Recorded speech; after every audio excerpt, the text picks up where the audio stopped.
علق خان شیرخوا مې نامه میډیا سره مې تعلق دی. دفتر ته چې راغلو نو ستاسو ډېر صفت واورېده چې مشر چې کوم دی مخلصه دی او دا مخلصۍ دا وجه چې په تاریخ کې په لومړي ځل کلي کچېري د ګیس د دفتر په تاریخ کې په لومړي ځل خو دې ته زه کلي کچېري ویم او کمپیوټینګ وکړې لکه زه خبر یم دې خلکو نه ما تپوسونه کړل تاسو څنګه خبر شوې نو یو تیاره ملګري راته ویلي چې هلته کې جیم راځي ورته شکایت کوم سرجي ټولو مخکې به د زیمو د شرکو شکایت کوم چې د څه پکې ګیس نشته صرف هوا ده او د اخري پخلي ځای کې خو نشته دی. تاسو په دې دغه کې واده کړی وه په دې کمیور کې دغه ځای کې کسان راټول شوي که نه دي نو د ټولو یو بل دي دا د لوډ شیډینګ چې کوم دی که نه د دې دا خلک دغه کړي چې دا به کله ختمېږي د لوډ شیډینګ حوالې سره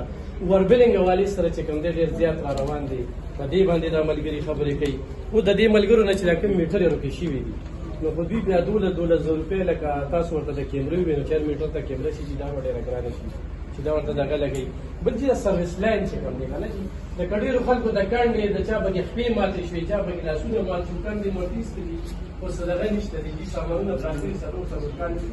او هغه استعمالېږي نه. بله خبره دا ده چې بله لکه 2018-20 نه چې کوم دی دا میټرې بند دي چونکې دا ستاسو وس کې نه ده د بره وفاق نه کار دی خو دا هم ضروري ده. اخمه خبره دې دا کومه چې زما د دې ګیس دفتر مخې ته ټوټان ګرځي او دا ټوټان په 7 لکه او په 15 لکه باندې میټر لګوي او چې میټر 2 لکه عمره ګیس والا دفتر والا راشي په ما باندې پایار کوي. اوس دې له دا دونه غټ زړه چا ورکړو د سره دا میلو څوک دي چې دې دومره په جار لګیا وي چې هغه سره د ګیس د دفتر ګاډي وي هغه ورسره چې کوم دی نو هلته کې ځیمه او د یو سړک نه چې کوم دی په مین سړک بل سړک ته پورې جي لاین باسي. زه د شیرکو یو کیس ته راکوم عماد خان د پټو سره خوا کېږي چې په یو میاشت کې خو دوی دا سورنګ ایستلی په دې دومره سورنګ کې چې کوم دی د ګیس محکمه دغه د کونډه وه دوی د سره دوی ته نظر نه راته بل چې ځای په ځای میټرې چې کوم دی نو د دې نه دغه ځي لاس لاندې روان دي په دې باندې لږ جي کېږي په دې لږ جي چیکاپ پکار دی خو تاسو جي په دې دغه روډ باندې ځئ جي په دې موټروی روډ نوښار باندې نو تاسو ته به جي بیرونه محسوس شي. داسې نور هم جي خو د مفتي آباد طرف ته ځئ نو دې طرف ته جي لږه توجه پکار ده. بل چې لکه نن میډیا نشته که نه چې ستاسو نه به څوک خبرېږي